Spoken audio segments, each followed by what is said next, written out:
ಸ್ವಾಗತ ನಮ್ಮ ಚಾನಲ್ಗೆ.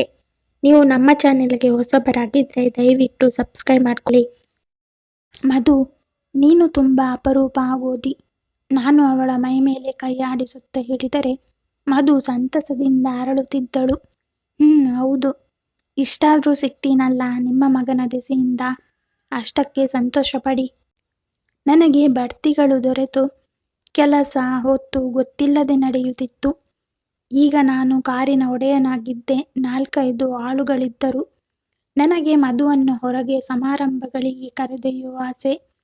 ಎಲ್ಲರೂ ತಮ್ಮ ತಮ್ಮ ಪತ್ನಿಯರ ಜೊತೆ ಬರುತ್ತಿದ್ದಾಗ ನಾನೊಬ್ಬನೇ ಏನಾದರೊಂದು ನೆಪ ಹೇಳಿ ಒಬ್ಬನೇ ಹೋಗುತ್ತಿದ್ದುದು ನನಗೆ ಒಂದು ತರಹವಾಗುತ್ತಿತ್ತು. ಅದನ್ನು ಮಧುವಿನ ಮುಂದೆ ಹೇಳಿದಾಗ ಅವಳು ತಡೆ ಹಾಕುತ್ತಿದ್ದಳು. ತೂ, ಹೇಗೆ ಬರಲಿ, ಎಲ್ರೂ ನನ್ನನ್ನೇ ನೋಡ್ತಾರೆ. ಕುಂಟ ಹೆಂಡ್ತಿ ಅಂತ ನಿಮ್ಮನ್ನ ನೋಡಿ ಹಾಸ್ಯ ಮಾಡ್ತಾರೆ. ನಾನೆಲ್ಲೂ ಬರೋಲ್ಲ. ಒಮ್ಮೆ ರಿಪಬ್ಲಿಕ್ ಡೇಗೆ ಬಹಳ ಬಲವಂತದಿಂದ ಒಪ್ಪಿಸಿದೆ. ಅಲಂಕರಿಸಿಕೊಂಡು ತಯಾರಾದರೂ ಅವಳಿಗೇನೋ ಮನಸ್ಸಿನಲ್ಲಿ ಅಳುಕು. ಸಾಕಮ್ಮ ವೀಲ್ಚೇರನ್ನು ಕಾರಿನ ಡಿಕ್ಕಿಯಲ್ಲಿ ಮಡಸಿಟ್ಟಳು. ನೋಡು, ನೀನೇ ಹೀಗೆ ಅಳುಕಿದರೆ ಜನ ಖಂಡಿತ ಆಡಿಕೊಳ್ಳುತ್ತಾರೆ. ನೀನು ಧೈರ್ಯವಾಗಿ ನಗುತ್ತಾ ಇದ್ದರೆ ಯಾರು ಏನೂ ಮಾಡೋಕ್ಕೆ ಆಗೋಲ್ಲ. ನಾನು ಅವಳನ್ನು ಹುರಿದುಂಬಿಸಿದೆ. ಕಾರಿನಲ್ಲಿ ಅವಳನ್ನು ಪಕ್ಕದಲ್ಲಿ ಕೂರಿಸಿಕೊಂಡು ಹೊರಟಾಗ ನನಗೇನೋ ಒಂದು ಬಗೆಯ ಹೆಮ್ಮೆ. ಸಾವಿರಾರು ಜನರು ನೆರೆದಿರುವ ಕಡೆಯಲ್ಲಿ ಅವಳನ್ನು ಕರೆದೊಯ್ಯಲು ನನಗೆ ಸಂತಸ. ಎಲ್ಲರೂ ಅವಳನ್ನು ನನ್ನ ಧರ್ಮಪತ್ನಿ ಎಂದು ಅರಿಯಬೇಕು, ಗೌರವಿಸಬೇಕು ಎಂದು ನನ್ನ ಆಸೆ. ಆ ಜನಜಂಗುಳಿ ಕಂಡು ಮಧು ಹೆದರಿದಳು. ನಾನು ಬರೋಲ್ಲ, ಇಲ್ಲೇ ಕುಳಿತಿರುತ್ತೇನೆ. ನನಗೋಸ್ಕರ ಇವತ್ತು ಬಂದು ನೋಡು ಮಧು. ನಾನು ಅವಳನ್ನು ಬಲವಂತದಿಂದ ವೀಲ್ಚೇರಿನ ಮೇಲೆ ಕೂರಿಸಿ ನಾನೇ ಅವಳನ್ನು ತಳ್ಳಿಕೊಂಡು ಸಮಾರಂಭದತ್ತ ಕರೆದೊಯ್ದಾಗ ಎಲ್ಲರ ಕಣ್ಣು ನಮ್ಮಿಬ್ಬರ ಮೇಲಿದ್ದುದು ನಮ್ಮಿಬ್ಬರಿಗೂ ಅರಿವಾಯಿತು. ಮಧುವಿನ ಮುಖ ಬಿಳುಪೇರಿತು. ಮಧು, ಕಮಾನ್, ಸ್ಮೈಲ್ ಆ್ಯಂಡ್ ಬಿ ಬ್ರೇವ್. ನಾನು ಅವಳ ಕೈಯ ದುಮಿದೆ. ಮೊದಲು ಮುಂದೆ ಬಂದು ಸ್ವಾಗತಿಸಿದವರು ನನ್ನ ಕಮಿಷನರ್.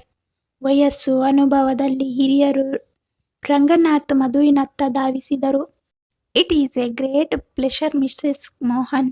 ನೀವು ಬಂದುದು ಬಹಳ ಸಂತೋಷ. Let me guide you. ನಾನೇ ಕರೆದೊಯ್ಯುತ್ತೇನೆ ಎಂದು ಮಧುವನ್ನು ತಾವೇ ಕರೆದೊಯ್ದರು. ಮೋಹನ್, ಇಷ್ಟು ಚೆನ್ನಾಗಿರೋ ಹೆಂಡ್ತಿನ ನೀವು ಇಷ್ಟು ದಿನ ನಮ್ಮಿಂದ ಬಚ್ಚಿಟ್ಟಿದ್ದು ಬಹಳ ತಪ್ಪು. ಇನ್ಮೇಲೆ ಎಲ್ಲ ಫಂಕ್ಷನ್ಗೂ ಇವ್ರನ್ನ ಕರ್ಕೊಂಡು ಬರಬೇಕು. ಇಲ್ದಿದ್ರೆ ನಾನೇ ಬಂದು ಕರ್ಕೊಂಡು ಬಂದ್ಬಿಡ್ತೀನಿ ಎಂದು ಹೇಳಿದರು. ಆಮೇಲೆ ಒಬ್ಬೊಬ್ಬರಾಗಿ ಎಲ್ಲ ಆಫೀಸರ್ಗಳು ಅವರ ಪತ್ನಿಯರು ಬಂದು ಮಧುವನ್ನು ಮಾತನಾಡಿಸಿ ಅವಳ ಗೆಳೆತನ ಸಂಪಾದಿಸತೊಡಗಿದರು. ಮಿಸೆಸ್ ಮೋಹನ್, ನೀವು ನಮ್ಮನೆಗೆ ನೆಕ್ಸ್ಟ್ ಸಂಡೇ ಬರಬೇಕು. ನಮ್ಮ ವೆಡ್ಡಿಂಗ್ ಆ್ಯನಿವರ್ಸರಿ ಇದೆ ರೀ ಮಿಸ್ಟರ್ ಮೋಹನ್. ನಮ್ಮನೆಗೆ ಖಂಡಿತ ನೀವು ನಿಮ್ಮ ಮಿಸಸ್ನ ಕರ್ಕೊಂಡು ಬರಬೇಕು. ಹೀಗೆ ನೂರಾರು ಆಮಂತ್ರಣಗಳು ಅಂದು ಮಧು ಎಲ್ಲರ ಕಣ್ಗೊಂಬೆ.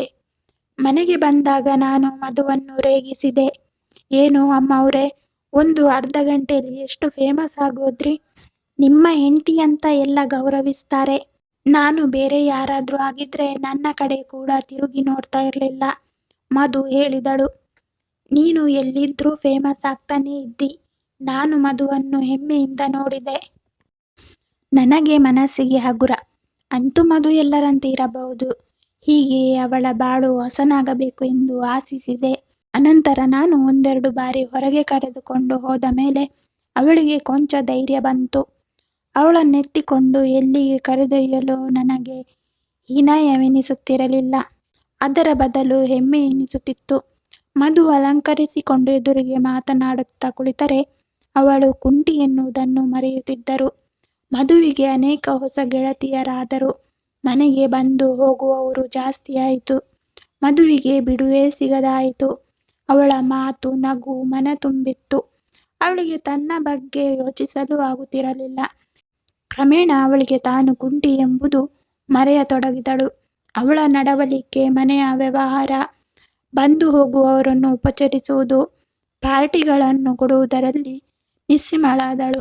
ಅಲ್ಲಿ ಇಲ್ಲಿ ಹೋಗುವುದಕ್ಕೆ ತೊಡಗಿದಳು. ಅವಳಿಗೆ ಮನಸ್ಥೈರ್ಯ ತಾನಾಗಿ ಬಂದಿತ್ತು.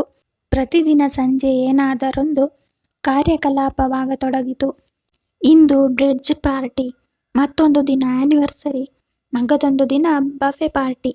ಹೀಗೆ ಕ್ರಮೇಣ ಪ್ರತಿಯೊಂದಕ್ಕೂ ನನ್ನ ಆಸರೆಯನ್ನು ಬಯಸುತ್ತಿದ್ದ ಅವಳು ಈಗ ತಾನೇ ಒಂಟಿಯಾಗಿ ಹೋಗಿ ಜನರನ್ನು ಎದುರಿಸಲಾರಂಭಿಸಿದಳು. ಕೊನೆಗೆ ಅವಳು ನನಗೆ ಅಪರೂಪವಾಗತೊಡಗಿದಳು. ನಾನು ಆಫೀಸು ಕೆಲಸ ಮುಗಿಸಿ ಬರುವ ವೇಳೆಗೆ ಅವಳಾಗಲೇ ಯಾವುದಾದರೂ ಪಾರ್ಟಿಗೆ ಹೊರಟು ಹೋಗಿರುತ್ತಿದ್ದಳು. ನಾನು ಮದನನೊಡನೆ ಕೊಂಚ ಆಟವಾಡಿ ಕಾಫಿ ತಿಂಡಿ ಮುಗಿಸಿ ನನ್ನ ಕ್ಲಬ್ಬಿಗೋ ಬಿಲಿಯರ್ಡ್ಸ್ ಆಟಕ್ಕೋ ಹೊರಟು ಹೋಗುತ್ತಿದ್ದೆ. ಆಟ ಆಡಿ ಗರಂ ಆಗಿ ಗೆಳೆಯರೊಡನೆ ಹರಟೆ ಏನಾದರೂ ಬೆಚ್ಚಗೆ ಹಾಕಿಕೊಂಡು ಮನೆಗೆ ಬರುವ ವೇಳೆಗೆ ಮದನ ಊಟ ಮಾಡಿ ನಿದ್ರಿಸಿರುತ್ತಿದ್ದನು. ಸಾಕಮ್ಮನಿಗೆ ಆಗ ತಾನೇ ಬಿಡುವಾಗಿ ಆಗ ತಾನೇ ಹಿಂದಿರುಗಿದ್ದ ಮದುವಿಗೆ ವ್ಯಾಯಾಮ, ಊಟ, ಅಲಂಕಾರ ಇವುಗಳಲ್ಲಿ ನಿರತಳಾಗಿರುತ್ತಿದ್ದಳು. ನಾನಿ ಬಡಿಸಿದ್ದನ್ನು ತಿಂದು ಮದುವಿಗಾಗಿ ಕಾಯುತ್ತಾ ನಾನು ಹಾಸಿಗೆಯ ಮೇಲೆ ಅಡ್ಡಾಗುತ್ತಿದ್ದೆ. ಒಮ್ಮೆ ಕಾಯುತ್ತಾ ನಿದ್ದೆ ಮಾಡಿಯೂ ಬಿಡುತ್ತಿದ್ದೆ.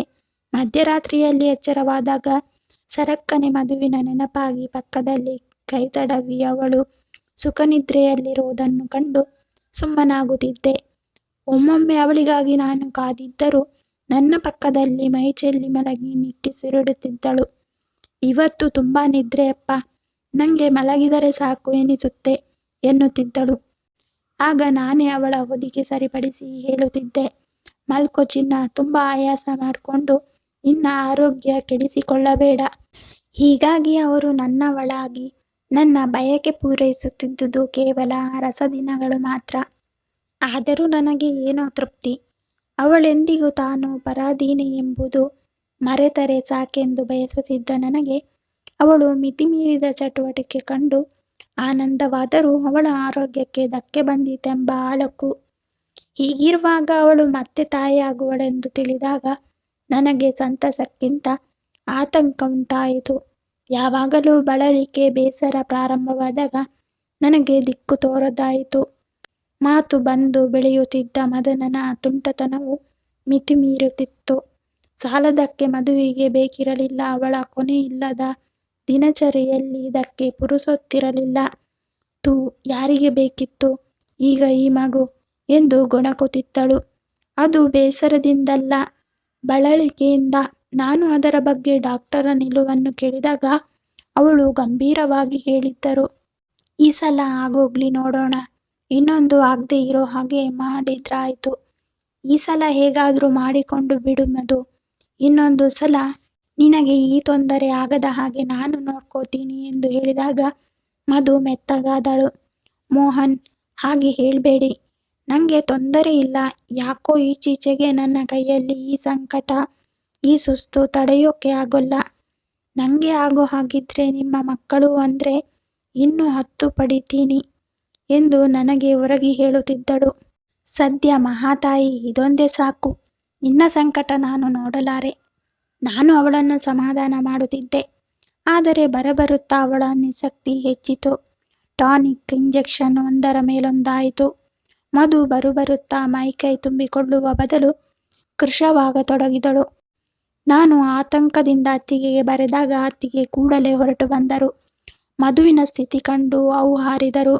ನನ್ನ ಜೊತೆ ಕಳಿಸ್ಬಿಡು ಮೋಹನ್, ಸದ್ಯ ಇದೊಂದು ಸಲ ಮೈ ಕಳೆದರೆ ಸಾಕು, ಇನ್ನು ಮಕ್ಕಳು ಬೇಡ, ಮರಿನೂ ಬೇಡ. ನನ್ನ ಮಾತಿಗೆ ಕಿವಿಗೊಡದೆ ಮದನನನ್ನು ಕರೆದೊಯ್ದರು.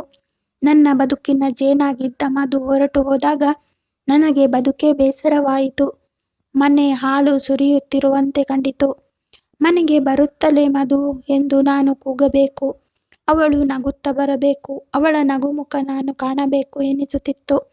ಈಗ ಮನೆಗೆ ಬಂದರೆ ನಾಣಿಯ ಮುಖ ನೋಡಬೇಕು. ಮಧುವಿಲ್ಲದೆಯೇ ಊಟ, ತಿಂಡಿ, ನಿದ್ದೆ ಬೇಡವಾಯಿತು. ವಾರಕ್ಕೆ 2 ಬಾರಿ ಕಾಗದ ಬರೆಯುತ್ತಿದ್ದೆ. ಜೀವವಿಲ್ಲದ ಕಾಗದದಲ್ಲಿ ಅಕ್ಷರಗಳಿಂದ ಜೀವ ತುಂಬಲಾರದೆ ಬೇಸತ್ತೆ. ಕ್ಷಣವೊಂದೊಂದು ಯುಗಗಳಂತೆ ಕಂಡಿತು. 1-2 ದಿನ ರಜೆ ಸಿಕ್ಕರೆ ಸಾಕು ಮಧುವಿನ ಸಾನ್ನಿಧ್ಯಕ್ಕೆ ಓಡುತ್ತಿದ್ದೆ. ಅವಳ ಸಾನ್ನಿಧ್ಯವೇ ನಿರಂತರವಾಗಿರಬಾರದಿತ್ತೆ ಎನಿಸುತ್ತಿತ್ತು. ನಿಸಕ್ತಿ, ನಿರಾಸಕ್ತಿ ಎರಡೂ ಸೇರಿ ಮಧು ಬಳಲಿ ಬೇಸತ್ತಳು. ಅವಳು ಬಳಲಿ ಬೇಸರಗೊಂಡು ಹೊರಗಿದ್ದಾಗ ನಾನೇ ಅಂದುಕೊಳ್ಳುತ್ತಿದ್ದೆ, ಇದಕ್ಕೆಲ್ಲ ಕಾರಣ ನಾನೇ. ಮದನ ಹುಟ್ಟುವಾಗ ಅವಳ ಬದುಕಿನಲ್ಲಿ ಮದನ, ನಾನು, ನಮ್ಮ ಮನೆ. ಆದರೆ ಈಗಲೂ ನನ್ನ ಬಲವಂತಕ್ಕಾಗಿ ಸಮಾರಂಭ, ಪಾರ್ಟಿ ಅವುಗಳ ಮಹಾಪೂರಕ್ಕಿಳಿದು ಅದರಲ್ಲಿ ತೇಲಿ ಹೋಗಿದ್ದಳು. ಅದೇ ಹಳೆಯ ಬದುಕು ಈಗ ಕೊಂಚವಾದರೂ ಅದೇ ದೊಡ್ಡದಾಗಿ ಕಾಣುತ್ತಿತ್ತು. ಬದುಕು ದುರ್ಭರವಾಗಿ ಕಾಣುತ್ತಿತ್ತು. ಕೊನೆಗೊಂದು ದಿನ ಮುರಳಿಗೆ ಜನ್ಮವಿತ್ತು. ಬಸವಳಿದಾಗ ಅವಳಿಗಿಂತ ನಿರಾಳವಾಗಿ ಉಸಿರಾಡಿದವನು ನಾನು. ಮುರಳಿ ಎಲ್ಲ ಮಧುವಿನಂತೆಯೇ. ಮಧುವಿಗೆ ಮಗು ಹೆಣ್ಣಾಗಲಿಲ್ಲವೆಂದು ಕೊಂಚ ನಿರಾಶೆಯಾದರೂ ಮೇಲೆ ತೋರ್ಪಡಿಸಲಿಲ್ಲ. ಅತ್ತಿಗೆಗೂ ಅವಳ ಅಸಮಾಧಾನ ಅರ್ಥವಾಗಿರಬೇಕು. ಹೆಣ್ಣೋ ಗಂಡೋ ಯಾವುದೋ ಒಂದು, ಅಂತೂ ಹೆರಿಗೆ ಸುಖವಾಗಿ ಆಯ್ತಲ್ಲ ಎಂದರು. ಮುರಳಿ ಹುಟ್ಟಿದ ಮೇಲೆ ಮಧುವಿನ ಆರೋಗ್ಯ ಅಷ್ಟೇನೂ ಸಮರ್ಪಕವಾಗಿರಲಿಲ್ಲ. 2 ಮಕ್ಕಳ ಭಾರ ಹೊತ್ತಿದ್ದ ಅವಳ ಬೆನ್ನೆಲುಬು ಕೊಂಚ ತೊಂದರೆ ಕೊಡುತ್ತಿತ್ತು. ಯಾವಾಗಲೂ ನಿತ್ರಾಣ ಸಾಲದಕ್ಕೆ ಮುರಳಿ ಬಲು ಅಳುಬುರುಕ. ಮದನ ಉಂಡು ತಿಂದು ಆಡಿಕೊಂಡು ಬೆಳೆಯುತ್ತಿದ್ದರೆ ಮುರಳಿಗೆ ಜಾಸ್ತಿ ಗಾಳಿ ಬೀಸಿದರೆ ಶೀತ, 4 ಹನಿ ಮಳೆ ಜಾಸ್ತಿ ಬಿದ್ದರೆ ಜ್ವರ, ಮಂಗಳಾರತಿ ತೆಗೆದುಕೊಂಡರೆ ಉಷ್ಣ, ತೀರ್ಥ ತೆಗೆದುಕೊಂಡರೆ ಶೀತ. ಹೀಗೆ ನರಳುತ್ತಿದ್ದುದರಿಂದ ಮಧು ಅವನತ್ತ ಹೆಚ್ಚು ಗಮನ ಕೊಡಬೇಕಾಗಿತ್ತು. 3 ತಿಂಗಳು ತುಂಬಿದ್ದರೂ 1 ತಿಂಗಳು ಮಗುವೆನ್ನಬಹುದಾಗಿದ್ದ ಮುರಳಿಯನ್ನು ಅವನಿಗಾಗಿ ಹಗಲಿರುಳು ನಿದ್ರೆ ಬುದ್ಧಿ ಕೆಟ್ಟು ನೋಡಿಕೊಳ್ಳುತ್ತಿದ್ದ ಮಧುವನ್ನು ನಾನೆಲ್ಲೂ ಕರೆದೊಯ್ಯಲು ತಯಾರಿರಲಿಲ್ಲ. ಆದುದರಿಂದ ನಾನು ಊರಿಗೂ ನನ್ನ ಕೆಲಸದ ಪ್ರಯುಕ್ತ ಓಡಾಡುತ್ತಿದ್ದ ಬೇರೆ ಸ್ಥಳಗಳಿಗೂ ಓಡಾಡಿಕೊಂಡು ಇರುತ್ತಿದ್ದೆ. ಒಮ್ಮೊಮ್ಮೆ ಕೆಲಸದ ಒತ್ತಡ ಜಾಸ್ತಿಯಾಗಿ 2-3 ತಿಂಗಳು ಮಕ್ಕಳನ್ನು ನೋಡಿ ಬರಲೇ ಆಗುತ್ತಿರಲಿಲ್ಲ. ಮಧು ಅದರ ಬಗ್ಗೆ ಬಹಳ ನೊಂದುಕೊಳ್ಳುತ್ತಿದ್ದಳು. ಏನು ಮೋಹನ್, ನಿಮಗೆ ಈಚೀಚೆಗೆ ಹೆಂಡತಿ ಮಕ್ಕಳು ಅನ್ನೋ ಪ್ರೀತಿ ವ್ಯಾಮೋಹನೇ ಹೊರಟು ಹೋಗ್ತಾ ಇದೆ.